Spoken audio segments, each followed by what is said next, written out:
Yes, we're do. pulling that in here. You know, Four actually, star, when I say on my other podcast, which I don't want to promote or mention, when I say 4 out of 5 stars, that's actually not me CinemAddicts. saying it. No, thank you. That's actually me a canned audio from Greg Srisavasdi in 2015. Anderson just plays it. Anderson just plays it because he knows that's going to be my rating. But this one, The Innocence, is, you guys definitely, whether you cover it on Rewind or not, this is probably the highest recommendation I can ever give it. It's atmospheric. It's almost, I think it's only 98 or 90 minutes, Bruce. I don't want to go over the plot again, but it's sort of like the others. The really interesting thing is everyone talks about how the ending of the others, whether you liked it or not, Eric, a lot of people love that twist ending of the others. I thought the ending of The Innocence is it's heartbreaking, and it's better. It's way better than the. And was I right about the cinematography? Like, what about that cinematography? Dude, and it is beautiful. Oh my God. Yes, yeah, and listeners, the director Jack Clayton. It's directed by Jack Clayton. You went over this last week, Bruce, but I'm going to just hammer it in again. Director Jack Clayton is a guy I never even heard of him before watching this movie, and I looked up. He also did Something Wicked This Way Comes, which I hear it's not that great, but he's done enough movies to actually be a name. So I'm embarrassed at it. I didn't know who Jack Clayton was, and then, like you were saying, Freddie Francis, the cinematographer. This is one of the more beautiful horror thrillers I've seen, and I can attest. I'm sure that filmmakers like Guillermo del Toro, not just Alejandro Amenabar from the others, I know this is a movie that a lot of horror filmmakers use as your template, along with that movie I still haven't seen, Robert Wise's The Haunting. But it will be hard for me to actually find a movie out there that can top The Innocence. The Innocence gets brought up in another documentary, the one about the psycho, the shower scene. I forgot the name of the movie. Oh, really? Oh my God! I think it's 50. It's called, like, it's a number. It's just like 4750 or something like that. It's like how many cuts were in there, how many minutes. But it's a documentary just about the shower scene. Yeah. Okay. And it's glorious because it has like Elijah Wood. It has a bunch of like famous people. What's his name? The one that did Hostel and all these. Eli Roth. Eli Roth is in it. Okay. Yeah. Okay. Cool. So yeah, The Innocence and Spaceship Earth. Those are our Rewind picks. Did I forget anything else? One really quick one is I did watch the Cogs documentary. Oh. I watched the Cogs documentary. I won't go into it too much, but I would say for me, it was a 4 out of 5. I would say anyone who was in the indie music scene, punk rock scene, in the DIY sort of 90s, late 80s scene, it's excellent. It's very short. It's like 45 minutes or so. Just really goes into the details of how that club existed. And it wasn't a bar, it was all ages club. And I would say if you stick with it, it has a better after credit sequence. About the bathroom? Yeah, where they just talk about the bathroom from hell. And everyone's heard of, like, they didn't quite sell that enough. That bathroom was terrible. And I got bad guts. I've had to use it, and that thing was a fucking And I won't go into too much other detail other than to say, you had said, like, how would it compare to my experiences and stuff? And one thing I can say is that other than the Community World Theater, which I mentioned last week, the porn theater that had been turned into a all ages club, there was a big all ages club in Seattle, which really reminded me a little of this one, the Cogs factory. There's a place in Seattle in the mid 80s, probably the most influential club to the grunge sound of all, and it was called the Guerrilla Gardens, and it was 2 old theaters in the Chinese district. They'd been shut down, so 2 old movie theaters, and what they would do is on Friday and Saturday nights they would have 2 sets of shows. One would be metal and one would be punk. So you would just go in and you go right or left. I love those, man. And it was like down in Miami, Churchill's and there's a couple other clubs that they turned. It was literally a porn shop that got turned into a show place, and it was literally, you still had the posters and everything because they were like permanently imprinted on the wall somehow. I related to it. It was good. Cool. Okay, so if you look on YouTube, Cogs documentary, I think that's what it's called, right? Cogs Factory. The Cog Factory. The Cog Factory. And that one's just straight up on YouTube? Or the Cog documentary. Nice. Yeah. Cool. Okay, so now we're off to our picks of the week, streaming picks, digital VOD picks. Eric Holmes, can you start us off, sir, with a couple of your picks that you've from the past week?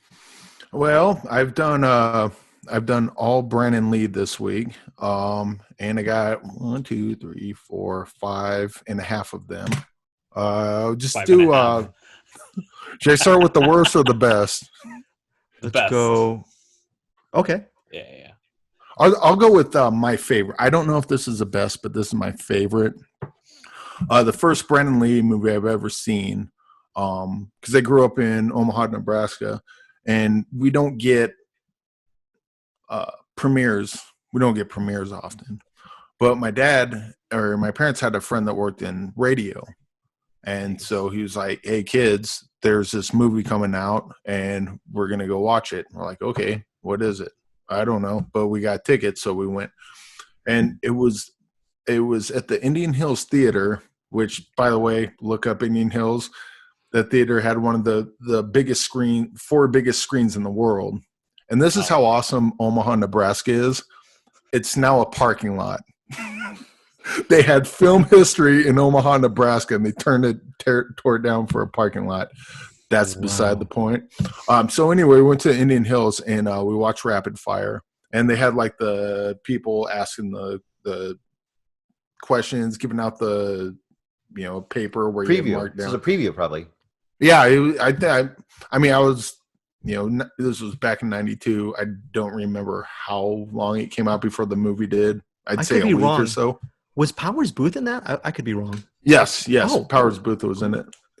So this was just like a really big deal for us. It's like, wow, we're watching a Hollywood movie before anyone else. Oh, and then we get to fill out this thing when we're done. Oh, this is really cool. And so the movie's about to start, and the guy stands out front, and he's talking about Brandon Lee, because I didn't know who the fuck Brandon Lee was at the time. Yeah. He's like, Brandon Lee, the son of Bruce Lee. And right away in my head, I'm like, oh, it's one of these things. And we're supposed to like this guy because his dad's famous. All right, whatever. Let's go.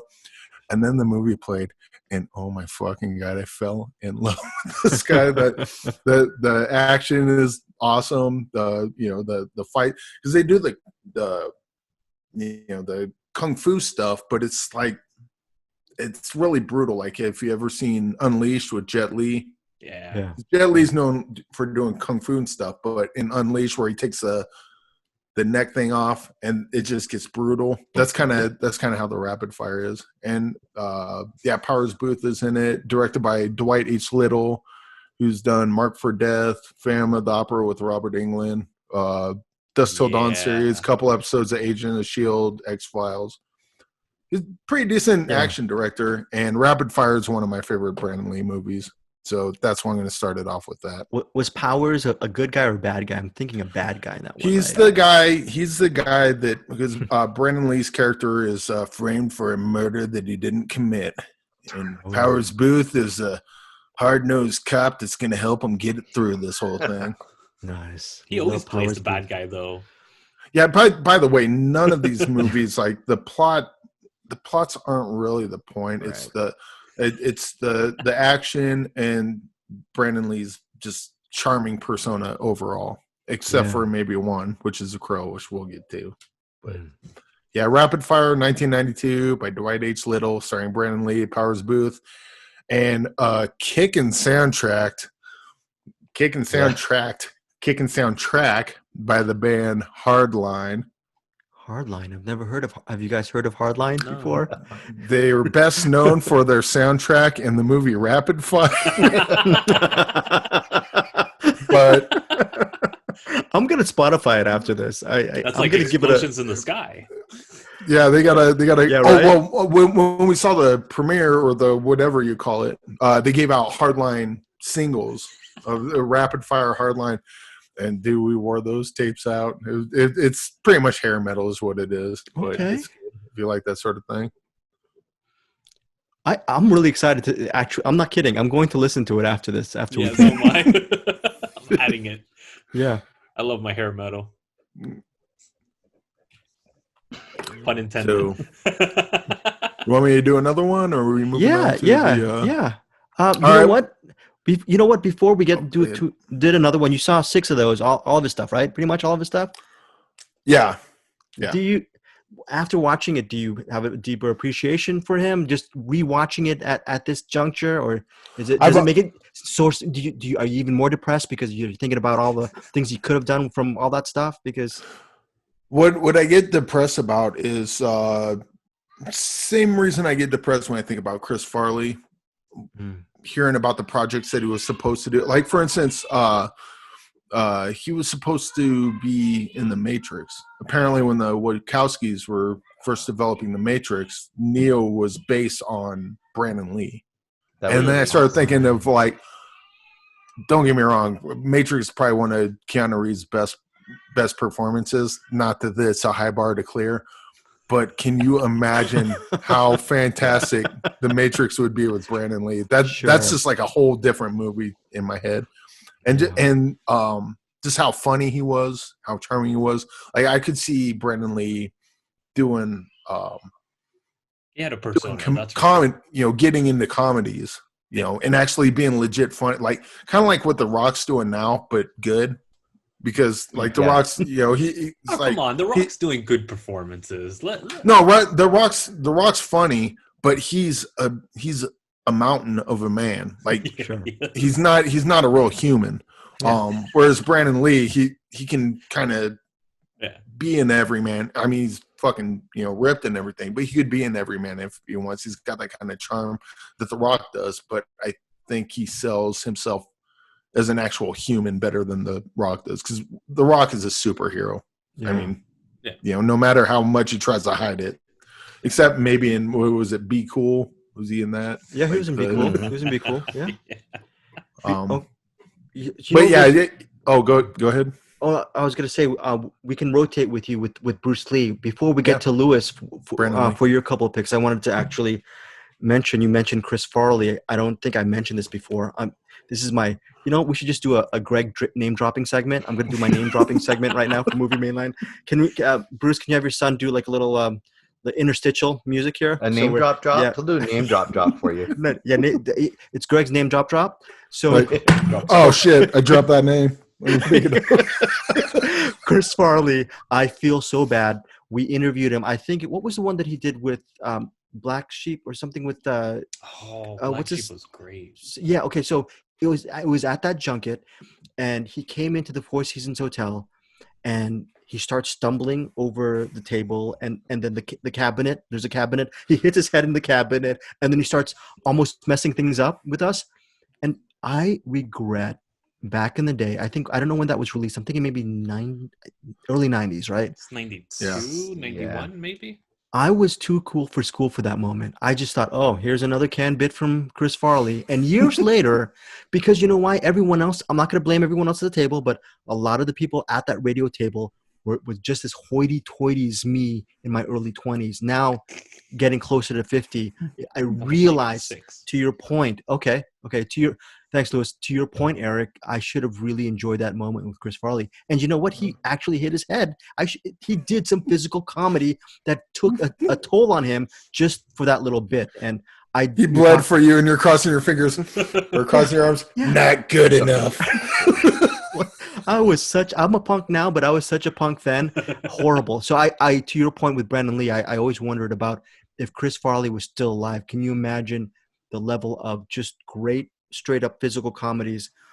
And there's nothing, I don't see anything wrong with physical comedies now. That he could have brought so much more, and then also deepened his work as well. He had that talent. So it's. I could actually see Chris Farley doing like if someone like Paul Thomas Anderson would have got a hold of him. He could have got like a John Candy kind of performance out of him. Yep.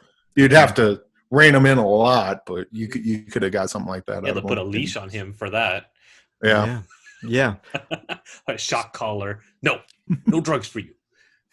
Shot calling. Speaking of shot calling, Lewis, give us a couple of shots, cinematic shots to the dome. A couple of things that you really enjoyed. Perfect. Actually, this is a shocker, and honestly, this documentary, the Image Revolution, it's about Image Comics and how Todd McFarlane actually completely split apart from Marvel and basically gave the big F you to Marvel and said basically this documentary tears apart Marvel and it shows the story of how Image Comics became a thing, which was basically like it was the first comic book series, which I'm not a big comic book person, Sure. but this story was very intriguing.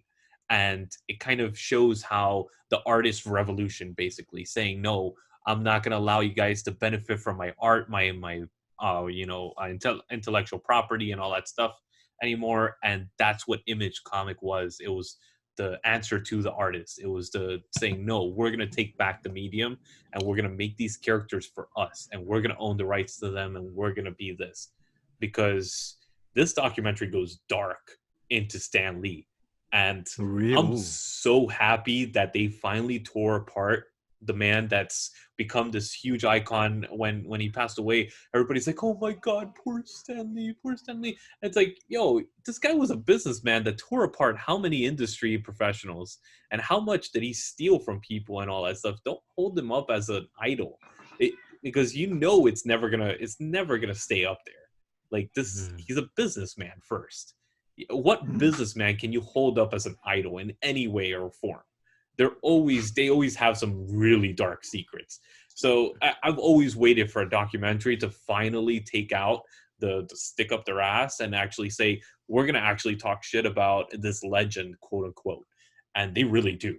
They tear him one. And are they there a do lot it of in big a way names? that's, I mean, they go at him real hard, and the cool thing is that it's done subtly. So it's like, it's done in a way that's tasteful. It's not like, let's just start bashing on him. No, it's scattered throughout the documentary and it gives it time and it's part of the story.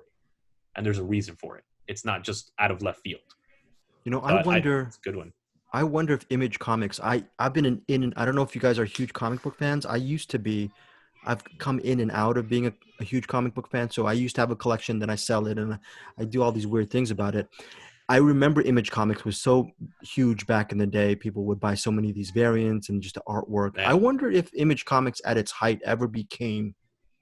They actually outsold Marvel, and the documentary follows that. It actually, in their peak, they outsold all the comic book companies because they started bringing up so many artists. Yeah. And even now, they're still around and still holding strong. Yeah, the Walking Dead's an Image comic. Yeah. Okay. Yeah. I just wonder if Image Comics, of course, truth be told, I'm a Marvel fan, so I'm a little bit of a shill for Marvel. Make mine Marvel, Stan Lee. We love but in all honesty, I just wonder. It would be interesting to see if Image Comics. You're talking about the Image Revolution. It would be interesting to see if that revolution still exists. Meaning, do the artists still feel that they're paid well? They have a really good ownership of their. That'd be an interesting dive to look into because as much of an exploration it is of Marvel, that's great. I would love to see if Image really held that high standard. It actually does still. Like I did a little bit of research afterwards because I was like, all right, this sounds like a fluff piece for Image. Let me see if this is actually legit and not just complete BS. And I started doing the research and they're the highest paid artist in comic book history has been through Image Comics and still to this day. Like they're the ones that they have full control of their characters. Even if they're under one of like the separate companies that are in Image, you still have complete control. That's part of the contract that Image puts down on those little smaller companies that they own. So if you're part of that umbrella, they force it on all the companies. Like if your artist creates a character, they have rights to that character no matter who you are. Sweet. Eric, you were going to say something? I was going to say, I don't know if I saw the interview or the documentary that you did, but did they go into the why Rob Liefeld was a real big yes, big one where they would start their issue 0, issue 1, and then the next issue never came out. Like I think you had Eric Larson, Sam Keith, and Tom McFarlane. Obviously Tom McFarlane because Spawn's still going on, but they would have their comics and it would come out every week or every month. But then you have the Rob Liefelds who kind of, they made like millions of dollars off their first issue and then they never went back to it. They actually covered a little bit in the documentary and in such a way that makes him look like a complete patsy. So it was really funny, actually, the way that they portrayed him in the documentary. So it's actually a really funny documentary. There's a lot of laughs in it, and I've seen interviews with Rob Liefeld where they bring that up, and he's kind of like, yeah, he's like, I was a shithead. I get it. Back in the 90s, I remember we used to always go to comic book conventions, Comic Cons, and back in the day, we went to Comic Con because they sold comics, and we buy a lot of comic books and we do a lot of variant covers, like you were talking about, guys like Eric Larson, Liefeld, Jim Lee. We get all that stuff. We'd bag and board them. Hopefully, maybe get some of them signed with the gray marker and all that stuff, gray highlighter. Yeah, so the ones that you mentioned, they're all Image Comics. Yeah. And it's crazy because I was never into comic books. I was like, the first convention that I went to was a horror convention down in South Florida, and tattoo convention. And I love my horror movies. That's where I got into the convention scene through, and that was like 2003 or something like that. Yeah, for me it was the early 90s, and it's just all we did was collect comics and get all those variants. So I can't wait to see this documentary. And coincidentally, none of us had girlfriends at the time, so that was that was a very nice. I don't know if that's a linear situation, but Bruce Purkey, you have some excellent picks as usual. What do you want to start off with here? Both of my picks are from Shudder, because I kind of think that Shudder doesn't get enough love. And I wanted to highlight that there's a lot of stuff on Shudder that isn't horror or isn't traditionally horror. They do a ton of experimental, daring, international, all kinds of weird stuff on Shudder. So I wanted to point out a couple things that are, as far as I'm concerned, I think they're Shudder exclusives, and or you can get them on DVD too, of course. So if nothing else, people could always do the free, I think they do like a free 30-day thing. You can get in there and get a bunch of movies and get out. But I think it's a really great service. Really is. The first one, I'll do two. The first one I reviewed on my YouTube this week, and that is Dogs Don't Wear Pants. I don't know if anyone has seen Dogs Don't Wear Pants in this group. Excellent. I've seen Dogs Wear Pants before. Yeah, well, this is Dogs Don't Wear Pants. It's a Finnish movie. It is officially, I think, a 2019 release, but it didn't really drop anywhere except for like festivals until this year. So it's basically a 2020 release for almost everybody else. Really cool and interesting concept. You've got this guy who's a very respected surgeon. He has had a loss in his family, and he has a young teenage daughter, probably like 14 or 15, and she's going to get her first piercing, like her tongue piercing or whatever. And he's finally like, okay, I'll take you and do it. And they go, and they have like the piercing tattoo shops, right? But the basement of those shops is like a paid like sex service kind of place, right? Yeah. So while she's getting her thing done, he just kind of wanders off, and he ends up in this weird BDSM room. And that leads to a whole obsessive, weird path for this guy. Did they give out the address in the film? I'm sure they do. Yeah, you can look it up. Are they wearing a gimp suit at any time? And you can kind of get the idea. Dogs don't wear pants. Well, he might be the dog. It is very. I feel Human Centipede is coming into the picture very soon. It's not, though. This is actually a super emotional, complex, uplifting movie. It's really interesting because it's all about how he goes through that to deal with his grief. And it also has to do with the woman and who is doing the service, and how she isn't exactly what you think either. She's more complex. And it's a very unexpected path that it takes. It's not sappy, right? It's not sappy or sentimental. Not at all. Okay. No, Wow. not sappy at all. And it has... it's a Polish film. When are they ever It's a sappy? really unusual movie, and surprisingly uplifting at the end. And it's got a scene in it that I will not describe, but it does have a scene that is super disturbing, not super gory, but it will make you twist in your seat and cringe. And I can't tell you what it is, but when you see it, you'll be like, oh no, that's not happening. Eric, I think that I highly recommend this movie. It's amazing. Eric, I think you're going to do that rewind next week for this movie, right? I might. Adding it to Do you have Shudder? No, but there are ways. There are ways. I've got another one. Yeah, I know. I understand. There's another one from Shudder that I'm going to describe, and hopefully, if you guys haven't seen it, this is one that is even better. So we'll get to that in a minute, I guess. So I want to jump in there real quick. Shudder is $5 actually a month, and it's actually curated. by the host and the people that are responsible for the actual streaming network. So that's why they have like such a diverse thing. I've had chances to speak with the people that organize it and the curators, and dude, they're phenomenal, like horror and like foreign film aficionados. Yep.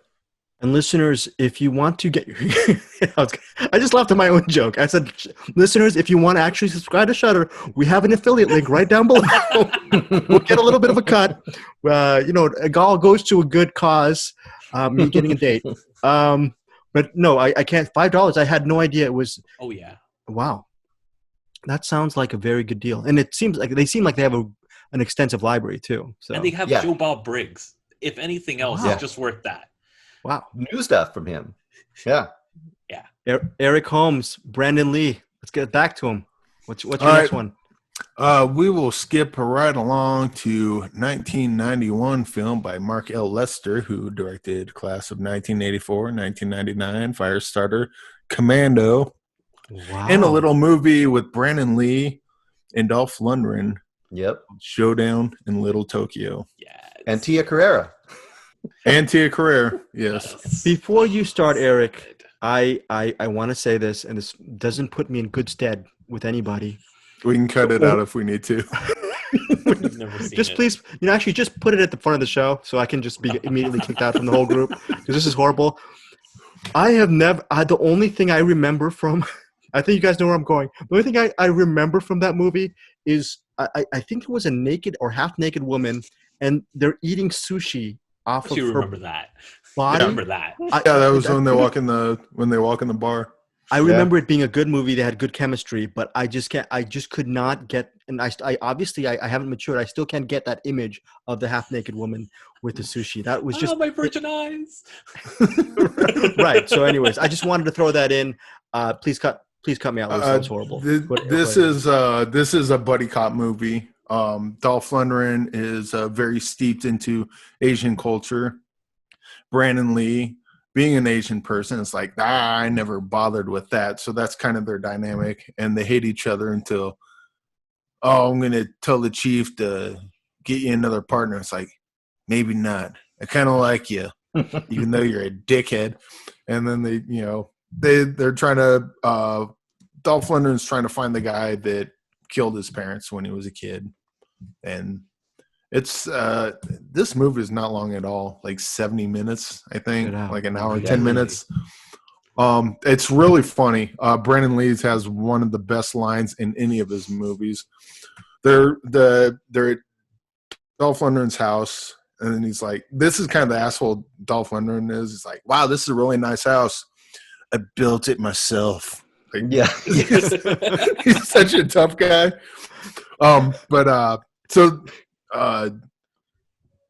Dolph Lundgren comes out and he's like in his underwear because he heard a noise outside. And Brandon Lee's like, where is she? What happened? It's like, oh, she's scared. And it's like, I seen you naked. I'd be scared too. And then they find out that there's people surrounding the house about to come in and kill him. And he's like, they think everything's about to go down. And Brandon Lee, he turns to Dolph Lundgren and he says, hey, buddy, I just wanted to tell you, in case we die here tonight, you have the biggest dick I've ever seen on him. It makes it so weird. That is such a well-written scene. It is. That is so funny. Showdown in Little Tokyo, it's complete cheeseball action movie. Yeah. But Brandon Lee's hilarious. Brandon Lee has all the funny lines in the movie. Yeah. Oh. And Dolph Lundgren's Dolph Lundgren's funny because he's trying to be way too cool for school. And I think he's playing it that way, but it just works out. Showdown in Little Tokyo is fun. And it's short. It's only like 70 minutes. So let's say you hate it. You've seen worse things that are longer, I'm sure. Is it better than Tango and Cash? It's about on that level, I think. Yeah. I think Showdown in Little Tokyo is a little funner, but I agree. It definitely has that almost exact same tone as Tango and Cash. So I just saw it today, and I wanted to mention, to get a feel for like that. There's that one scene when he like bursts into the house to get her and get her out. Dolph goes in there, and the kind of thing you'll see in this is like he goes in there, he does all this stuff, he jumps out the window with her, lands on the car, Then they're all shooting at him, and he just turns the car over to like block the bullets. Oh, yeah, I forgot about that. Jesus. So that's the kind of action you get. I mean, it's just like you said, totally cheeseball, but I mean, how can you go wrong? Because that's what you do. People anywhere. are firing. Damn. People are firing bullet. It's not. It's not like not for free. Not on any of the streaming networks. It's $5 cost. Honestly, that's well worth it. Honestly. Yeah. Yeah. I got that one on DVD. I watch that one quite often as well. That is so cool. Showdown in Little Tokyo, 1991. You said, Eric? 91, Yeah, 91. Okay. Cool. Lewis, what you got? All right. So the next one that I have is "Can We Take a Joke?" This is Adam Carolla, basically documentary. It revolves around Adam Carolla and Gilbert Gottfried, and it talks about how people basically, again, have a stick up their ass and can't take jokes. And it's about these shock comedians of the 90s and now, and how basically we've turned into a society where we can't take jokes. And we kind of become so uptight about comedians and stuff like that people can't just say whatever they feel like anymore without being ostracized or demeaned by some form or another. Everything is taken out of context. Everything is taken outside of the extreme and just made horrible. And it's like, dude, just take a joke. It's like cancel culture is just really prevalent these days. You say one bad thing, or you want one slip up, or even just try to talk trash to somebody, you're going to be labeled a misogynist, a racist. And there's actually really cool bits inside the documentary that talk about certain people that actually got ostracized that aren't even comedians. These are people that like tweeted something and nobody knows this person. They just saw the tweet and it instantly blew up. And it's like, this person, they were talking about AIDS. I forgot her name, but she was actually traveling back to South Africa. And I remember that. Yeah. And she was like, first of all, her best friend had AIDS. That's why the reason she said the joke. And she lived in South Africa. She was born native in South Africa. She lost her job. She lost her career. She was a PR rep and completely obliterated everything for tweeting something that people took out of context. And I remember, I forgot the specifics of that tweet, but I remember she tweeted, like you were saying, when she was on the plane. Yeah. When the plane landed, folks, finished. Twitter just obliterated her, and she was. Oh, that's so interesting that she's profiled in the doc. She's profiled in the doc, and it's actually pretty intriguing. It keeps your attention. And Bald Brian makes an appearance on there, which is pretty funny in the distance, but you still see him because obviously Adam Carolla. So you see him in there, and I was just like, oh, this is hilarious, because I didn't go into it expecting either Carolla or Brian in there. So I was like, oh, cool, this is funny. And I thought it would be a cool one to bring up. Netflix? That one is on Amazon, actually. Oh, okay. Amazon Prime. Cool. I have not seen any one of Carolla's films. The one film I want to see of his, is the Paul Newman documentary on racing. That's the one I really want to see from Carolla. So, Mr. Purkey. Yes. Anything else? Yes. Yes. Pick number 2? Yes. From Shudder? Yes. Okay, this one, I don't know if any of you have seen this. It's called One Cut of the Dead. No. One cut of the dead. Okay. One Cut of the Dead. This is probably one of the best and most fun movies about movie making ever made. And here's the basic concept, and it's a little hard. I can't really reveal everything, but I'll give you the basic kind of core concept. Kind of this low budget Japanese filmmaking crew. They're making a zombie movie that's one single cut. And the first 35 minutes is that cut. And you're like, okay, well, whatever. This is the movie. Then it stops. And then you go back in time and you see them preparing to make the movie. And then the last third is super meta. And I can't even tell you what it is, but it's so funny and so cool. And by the end of it, you are like fully rooting for this crew, because after you've seen the first half where you just saw the movie they made, you're really intrigued because there's moments in that movie that don't make sense. You'll be like, why did that person just stop there? Or why did that person, wait, where did that person come from? And then you see it actually getting made, and you find out all the things that were actually happening that made that occur. And by the time you get to the end of it, you know what tribulations they've gone through, and it's so fun, and it's so heartfelt in a way, but it's just, it's not like a gory, scary movie in any way. It's really almost not even a zombie movie. It's more of a movie about indie filmmaking, what it takes, and what it's all about. And they're supposed to be doing it as a live broadcast too. That's the whole. Jeez. That was the whole thing. This TV company has hired them to do a live, one-cut, like 35, 40-minute horror movie. Wow. So that's the setup that they have to go under. So really, really fun. That's from about 2 years ago, I think, 1 or 2 years ago. You're saying the cut was 35 minutes, right? Or 25 minutes? The original movie part.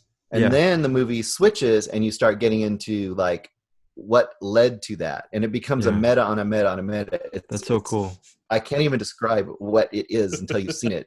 But it becomes like a third layer by the time you get to it. And then over the closing credits, you see the actual making of the making of the movie that they were doing. So, and it's just, it's incredible by the time you get there. Yeah, it's so fun, so good. Yeah, a lot of people can't get past that first few minutes. They're like, this is just a cheesy horror movie. You know? Yeah. I love those movies when you're 20 or 30 minutes into it and you're thinking, okay, I'm just wasting my time. I know where it's going. And then it goes to an extra level, and then it goes into a higher level. And then you realize how awesome the film is. I love those type of movies. It would be great if you could tell people about it and not have to even tell them that. But it's really, if you don't, a lot of people won't go forward with the movie. Because there's a point about, like I said, about 35 minutes into the movie, and you're like, is it over? Because it feels like it's over because that part is over. Yeah. And I think that just letting people know that will let people who maybe aren't as apt to go into a movie like this to maybe stick with it. I even I shot an email off to Anderson telling him that, like, stick with it till then, and I think you'll be okay, especially knowing he's made his own movie and he's had to go through all of his trials and tribulations, and he loves one-cut films, and that, I think that would make him really intrigued by it. Don't help Anderson with advice. Don't give him advice. He doesn't need it. That guy doesn't need anything. He hates my advice, but then he'll watch Invasion of the Body Snatchers and be like, love it.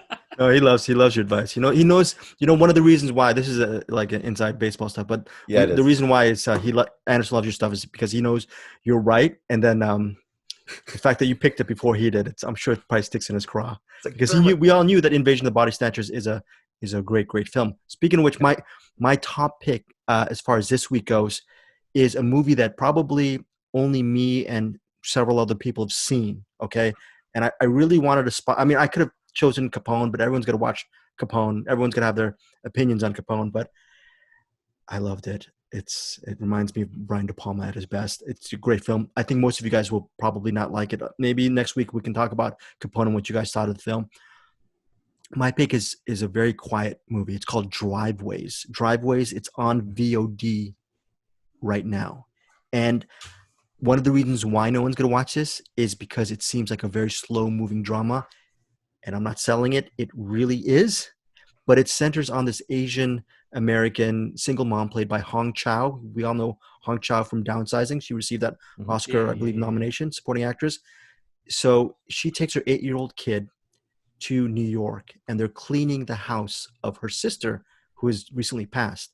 The sad thing about it is her sister, who is 12 years older than her, was a pack rat, and they were both sort of estranged from each other. They never were really close, and now she has to clean up all this crap in the house, okay, while her son is playing, I think it's with his tablet and everything like that. And that's really the movie until the 8-year-old kid befriends the neighbor, and this is the selling point.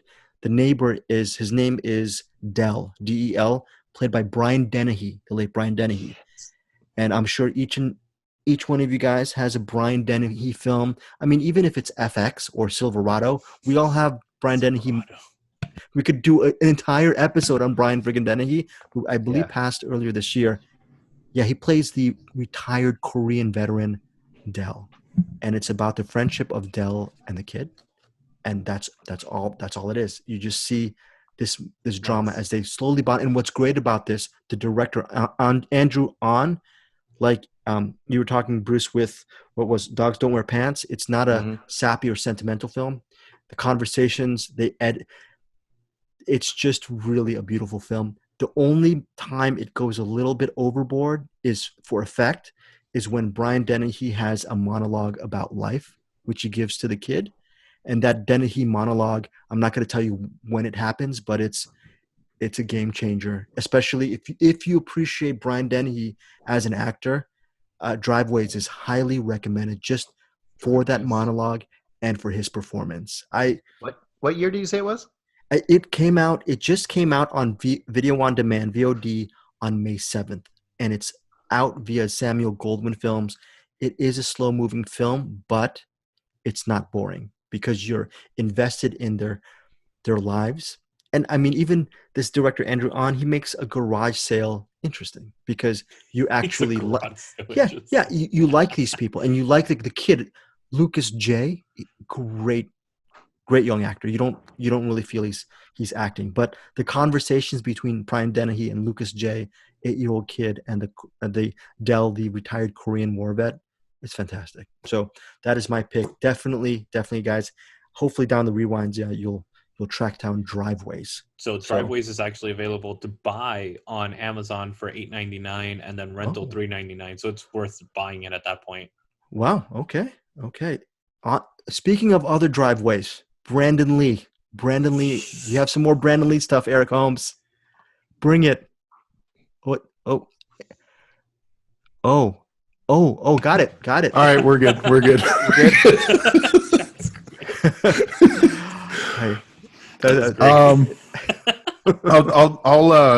I'll blast through two of them real quick. Yes.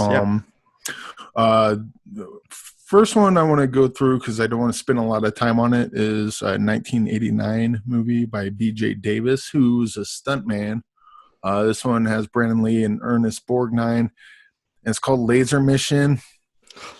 So I talked about it, and now next we got his 1986 movie directed by. All right, Laser Mission is not. This might be one of those movies that you get drunk with some friends and poke fun at, but this movie is really rough. It's this would be my least favorite Brandon Lee movie, like no contest. But so I don't want to spend a lot of time on it. Just Laser Mission. Okay. Don't watch it.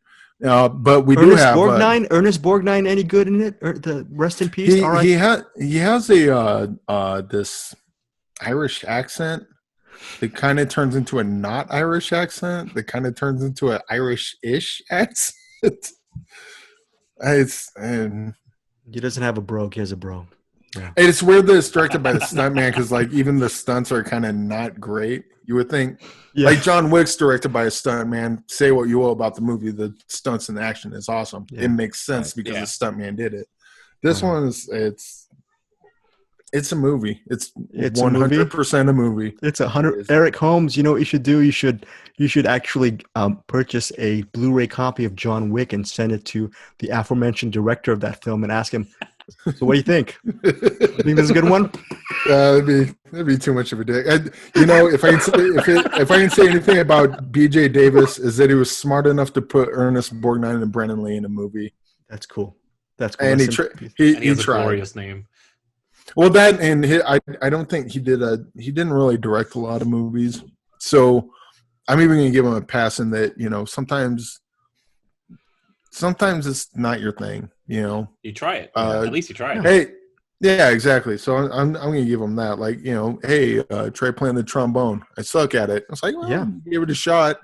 It's not as if he kept making bullshit throughout his career because he mostly became a stuntman after that. And I think that's when he dies, that's going to be on his headstone, B.J. Davis stuntman, not B.J. Davis director. So I'm going to kind of give him a pass on that, but Laser Mission is not good.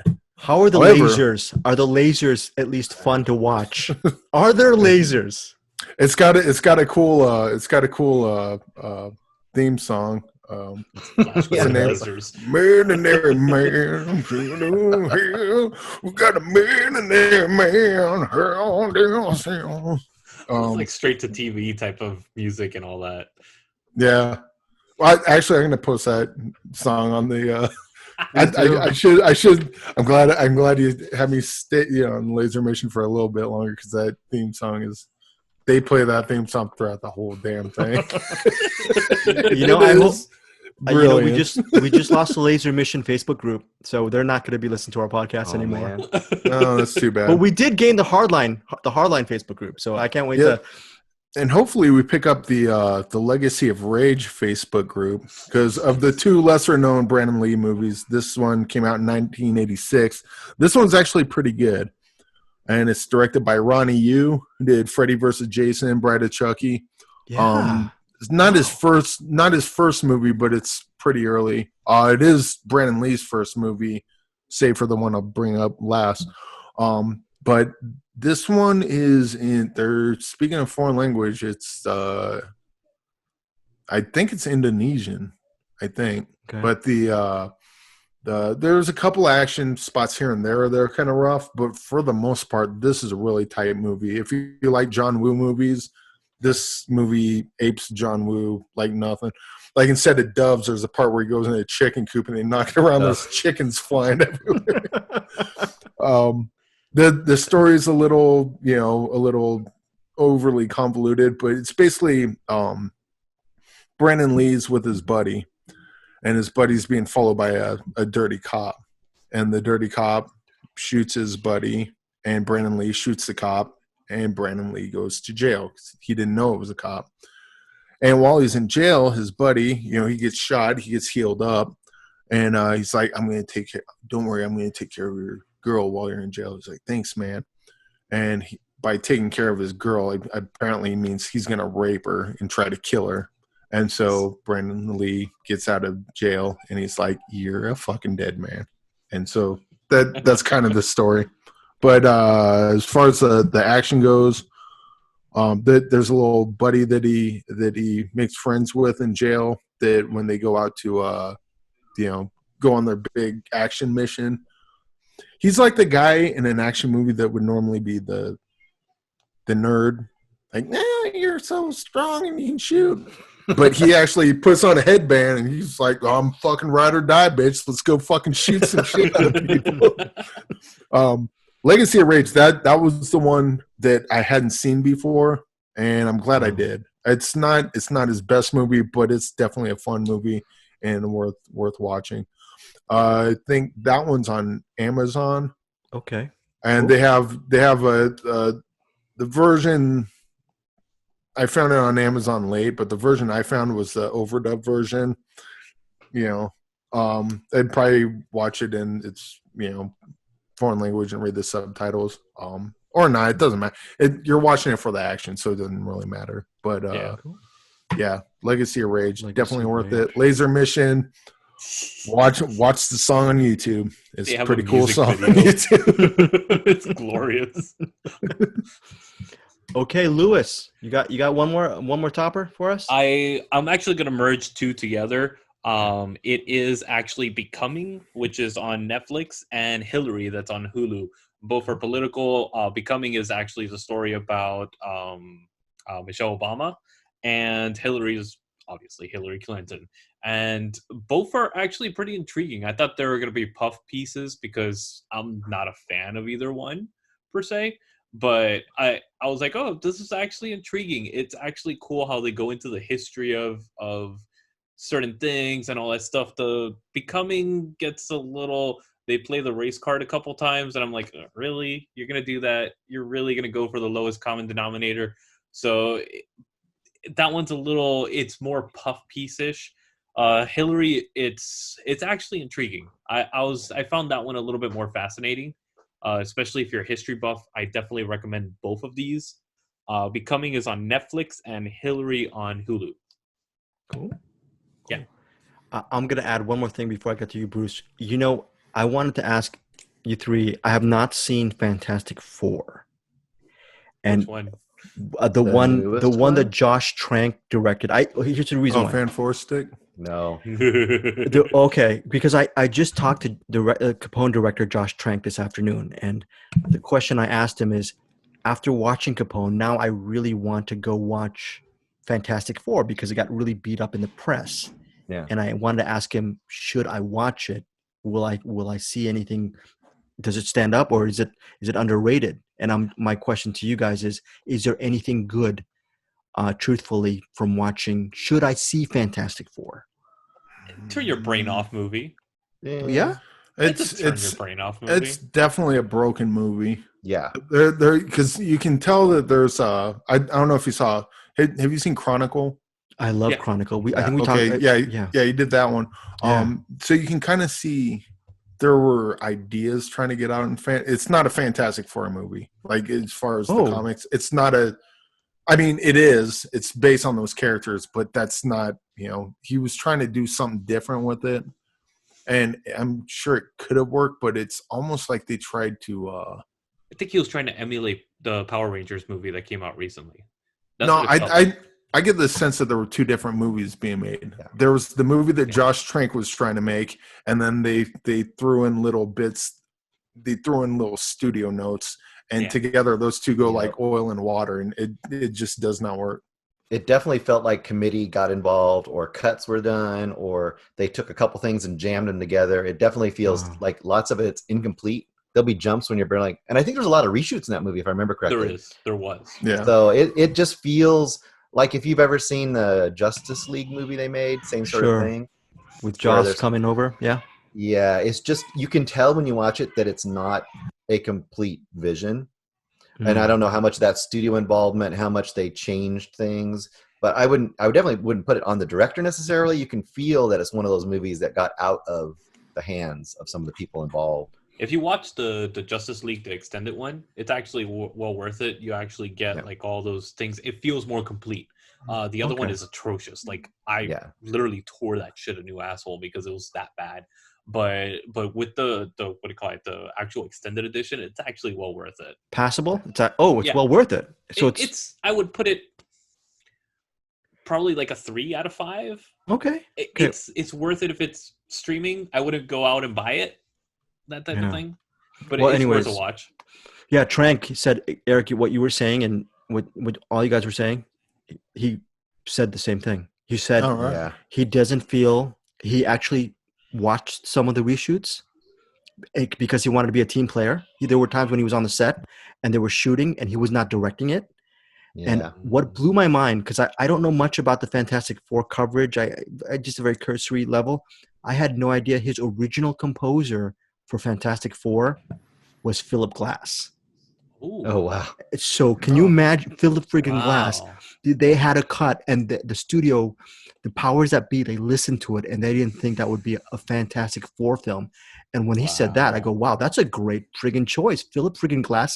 Can you imagine a Philip Glass score in a superhero? So he had, and to Eric's point about Chronicle, he was talking about how Fox wanted actually a Chronicle movie turned into a Fantastic Four movie, but he said his experience on Fantastic Four, without throwing anyone under the bus, which I'm glad he didn't do too much in the interview, or if at all, he said that his experience, I asked him what one of his favorite films is.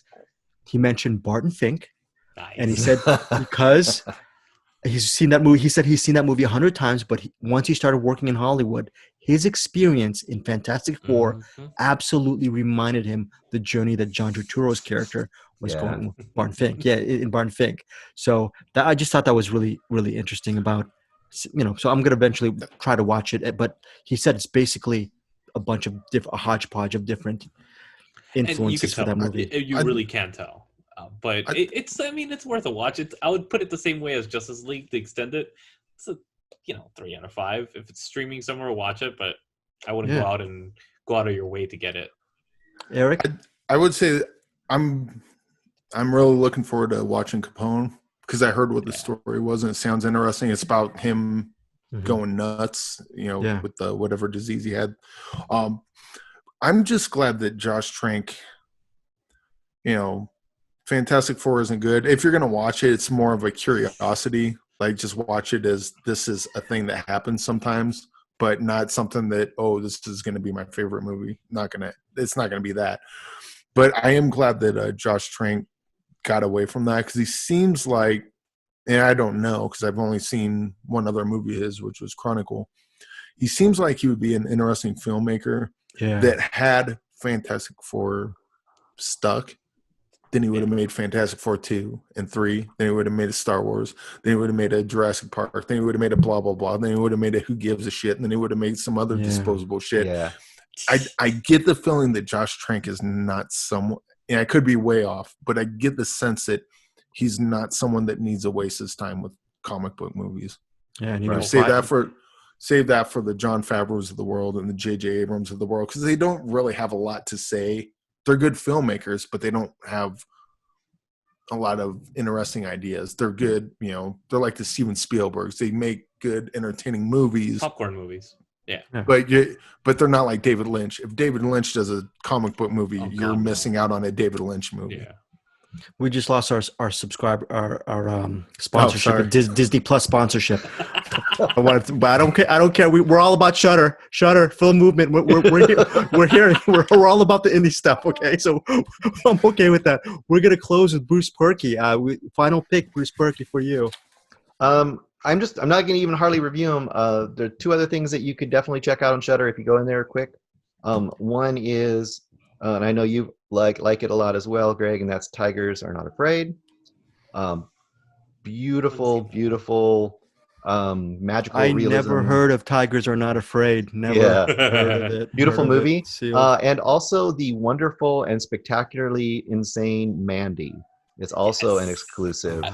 That's Shudder. Actually going to be my if you just went and got Shudder and just watched the 4 movies I suggested today, you would have a great couple nights of movies, and you could go beyond that, of course. And they got plenty of giallo, they got plenty of classic horror movies, all kinds of other stuff. And I would like to quickly, before we go on, I'll forward promote next week, which is I'm going to be doing all movies from Hammer Studios. Because we discussed that last week, talking about Hammer Studios. And I will try to pick 3 movies that are out of the norm.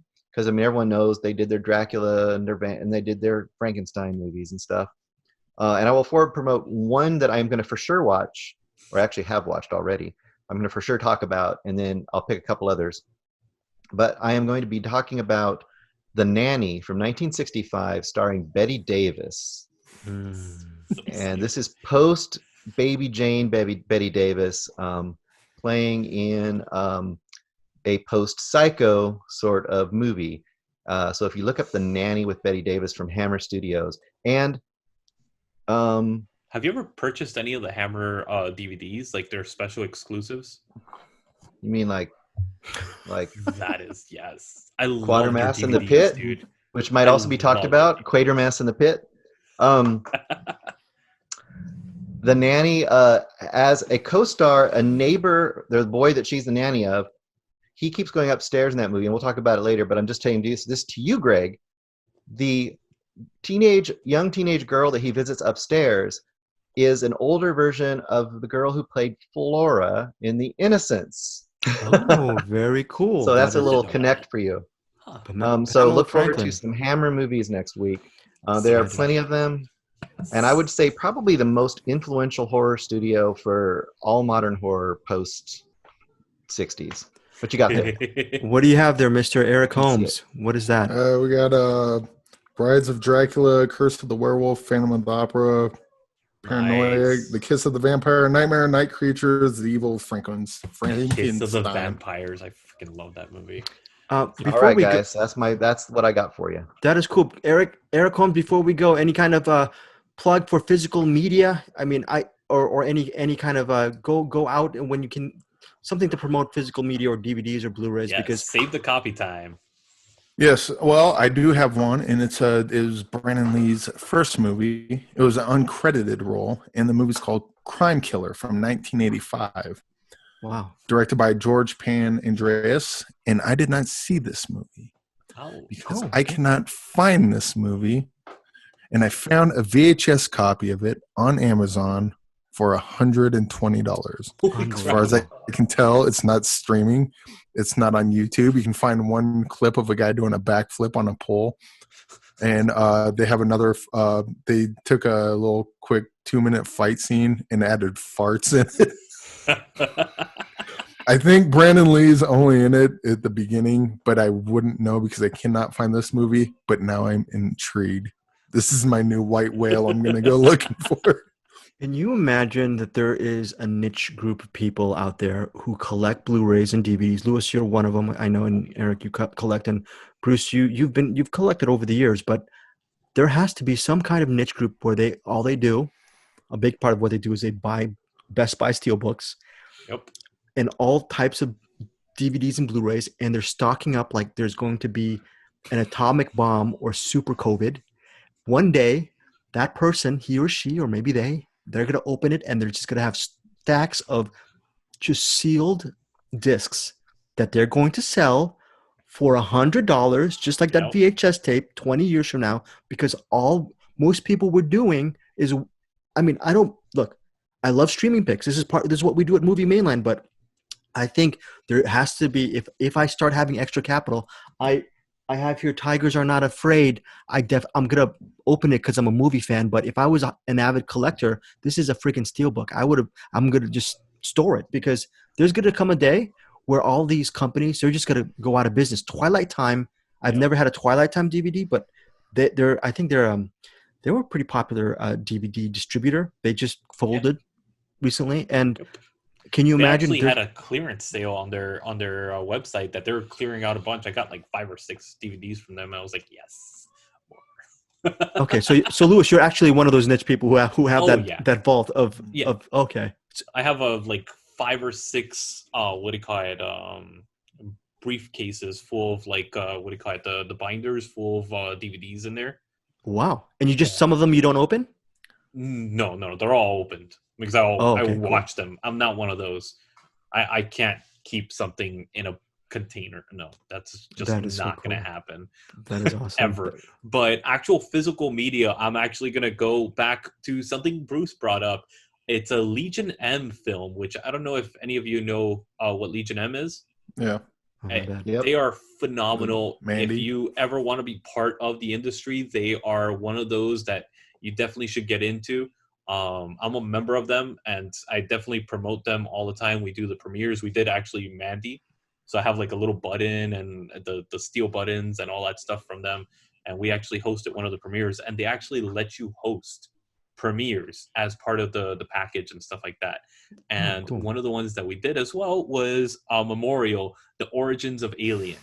This is an interesting documentary about Alien and the whole everything that happened on set before, after. It's so intriguing. So this is definitely one of those that if you are a movie fan, you got to go watch this. Go get it on disc. It's well worth it. You're helping promote a company that is fan-based company. So it's not going to like one of these studios. It's actually going to build, an actual fan-based studio, which is cool. Cool. Well, that is Movie Mainline. Before we go, I just want to say that our thing is we want to give you guys, the listeners, the viewers, some great picks on a weekly basis, but we are also actually specifically Eric Holmes. I mean, we're also hard at bringing and spotlighting people who are simply creating things. I mean, a thing I really, I'm inspired as far as this whole thing is we're trying to create something for you guys, but we want to hear what you're creating as well. We want to hear the movies you watch, or maybe the stuff that you do on your daily job. What are your passions? And if you have something that's interesting, just hit us up. We would love to interview you about the craft that you do and all this stuff. Eric, you're going to have people coming on pretty soon, right? Yeah, I did a failed interview earlier today, but I'll go ahead and plug her, and hopefully maybe we'll have her on either at the end of this or maybe on the next episode when we have more time. But Dania O'Neill, she does Tarum Jewelry. She essentially takes, how gold plating works? Yeah. You put the solution in the water and, put the diodes on it and it gold plates whatever. She doesn't do the gold plating. She does copper, but she'll take little bones from owl pellets and plate those in copper and then put little jewels and stuff. She does all this jewelry and it looks really nice. I'm going to try to interview her again, or perhaps Bruce might fail less at that than I did this week. But yeah, we're either gonna get her. We'll either plug her into this episode, or she'll be on next week's episode. But we definitely want to get her on and talk to her because what she does is really cool, and her work is awesome. And as Greg says, if you have something else that you do that's pretty cool, artwork, small business, maybe you have a nonprofit you want to tell us about, anything, hit us up, and we'll talk about you, because why wouldn't we? Why wouldn't we? Guys, you have anything else to say before we go? Anything else to plug? Any else thing you want to say? I hear nothing. I hear nothing. But we did something. We did a lot of things. A lot of stuff. It's Hammer time next week. You knew something like me was going to say something like that. Get ready next week for Hammer time. Props to Eric Holmes for doing Brandon Lee. There's Bruce Purkey's son giving us the music. He's our Brian Eno, or maybe Philip Glass of the whole mix. Folks, we will see you next week. Luis Lacau, going to say Man Bites Film. See you, Luis Lacau. Yes, yeah. Check us out. Eric Holmes, our resident interviewer. Yes, go watch The Crow. Watch The Crow. Folks, watch Laser Mission, okay? Bruce Purkey, say goodbye. Hey. Goodbye. Hey. Bye, guys. We'll see you next week.